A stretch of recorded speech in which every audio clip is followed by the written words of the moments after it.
কত শান্ত, সৌম্য আর শীতল হয় একটা প্রবাহিত নদী। আশেপাশের জমিকে নরম করে, পশুদের জল প্রদান করে, পাখিদের জন্য খেলার স্থান হয়ে ওঠে, আর আমাদের দেয় শান্তি।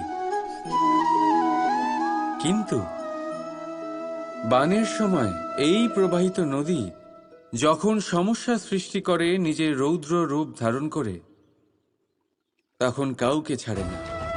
বন, বাড়ি, শহর, পর্বত পর্যন্ত ভেঙে দেয় এই শান্ত প্রবাহিত নদী। আর ঠিক এরকমই হয় আমাদের মন। যতক্ষণ শান্ত আছে, যখন নিয়ন্ত্রণে আছে, ততক্ষণ সবসময় আপনি সুখ পাবেন। কিন্তু যখন এটা নিয়ন্ত্রণ হারিয়ে বাইরে বেরোয়, সর্বস্ব শেষ করে দেয়। সেই জন্য আবেগের নিয়ন্ত্রণে নয়, আবেগকে নিয়ন্ত্রণ করতে শিখুন। আপনি জীবনে অনেক সফলতা লাভ করবেন। রাধা রাধা।